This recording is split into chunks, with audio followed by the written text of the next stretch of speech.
Is your debt causing you sleepless nights? Knock your debt out with Debt KO. And your debt won't be the only thing keeping you up at night. Debt KO. Free, impartial advice on all your debt.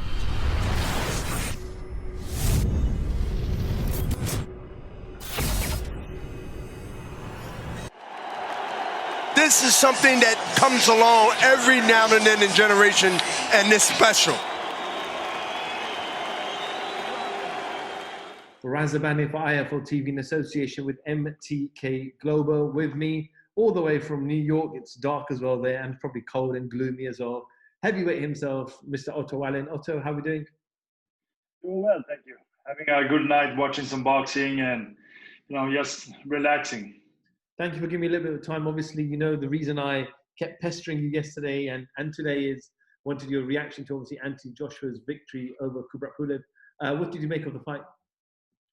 I think that, it was a decent fight. I think Joshua came out and looking very sharp with a fast jab to the body and to the head. And he was doing some good work. You can tell that he's trying to explore some different sides of himself, and he's trying to box more now, like he did with Greece. And I think maybe he could have been a little bit more aggressive, trying to push Pulev back more, because I felt after he knocked him down there in the third round that he let him in the fight more.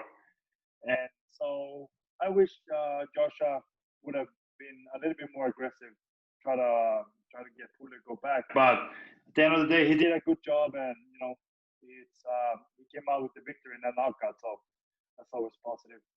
Did you expect Pulev to be as strong as he was in the fight? He took a lot of punches. He was dropped 3-4 times as well. Yeah, I basically thought that it was going to be a good fight for a little bit, and I had said that Joshua's going to win on a knockout between rounds 7 and 9. But I thought that Pulev was finished there when he went down in the third round, because didn't look great, and Joshua was hitting with some big shots, so I thought that was going to be it. But I noticed that Joshua focused a lot on his head, and when he was hurt too, and which I can understand. Of course, he has a lot of power, and he can take you out with any of those shots. But I would have liked to see him hit the body there too while he was hurt, and could have got him out earlier, I think. Have you noticed, obviously, as a heavyweight contender and fighter yourself, when you watch these heavyweights, have you seen Joshua improve over the last couple of years? Or more importantly, have you seen him improve since that Ruiz defeat?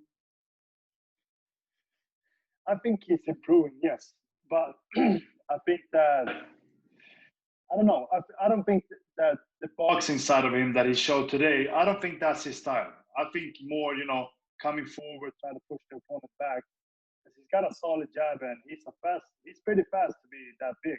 So I think he can use that and, try to box coming forward instead of just going back. And I don't know, like I said, I think he's trying to explore different sides of himself. But, I think being more aggressive fits him better. Yesterday at the weigh-in, we saw Pulev trying to get into Joshua's head at the weigh-in, at the face-off.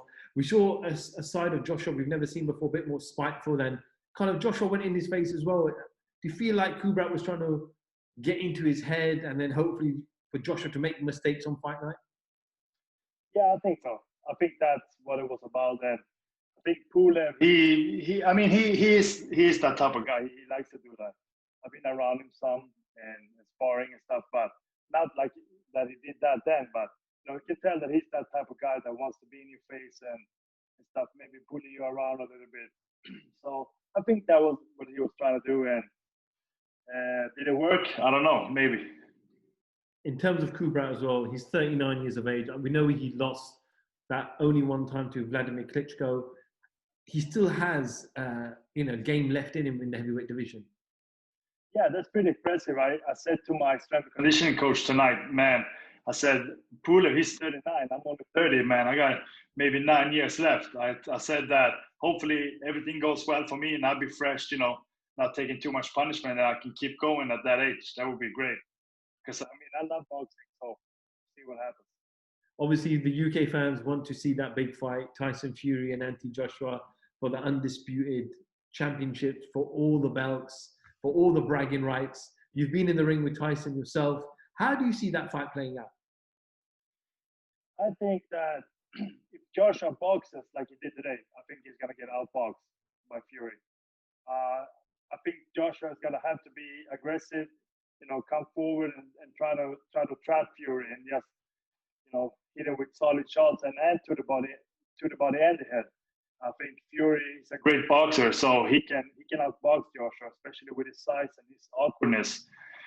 So I think that Joshua has to make it a fight and try to get to him and hit that body and hit the head. Absolutely. And but I do think in the end that if I would bet on it, I would put my money on Fury. Absolutely. And also, before I let you go, what's the latest with yourself? I know you fought a couple of months ago. That was your first win back after, obviously, that Fury loss. But what's kind of your plan now? I know 2020 has been a difficult and horrid year for everybody, but what's 2021 looking like for you? Yeah, so I'm supposed to fight in late January, and looking like a pretty solid opponent that everybody's familiar with. So hopefully I have that locked in. I thought it was going to be locked in yesterday, but it wasn't. So hopefully early next week, and maybe we can chat again. Also, do you want to come and find the UK one day? I was just speaking to Joseph Parker a few moments ago, and Joseph was saying that even with the 1,000 fans in the arena, it seemed like there was 50,000 fans in the arena. But is that something you want to tick off on your checklist as well to fight in the UK? Yeah, I would like to do that. I think the UK fans are some of the best in the world, and they always singing and dancing and having a good time. And I remember I was out there when I was sparring Joshua. We went to a Ken fight, and it was a great atmosphere there in Sheffield. And yeah, I would like to do that. Otto, well, thank you so much for giving me a few moments of your time. Appreciate that. Wish you all the best, and hopefully we'll catch up with you closer to your fight announcement. Sounds good. Thank you. Have a good Otto night. Wallin, IFL TV. Thank you very much. Comes along every now and then in generation, and it's special.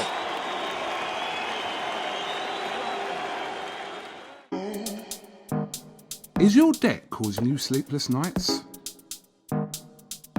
Knock your debt out with Debt KO. And your debt won't be the only thing keeping you up at night. Debt KO, free, impartial advice on all your debt.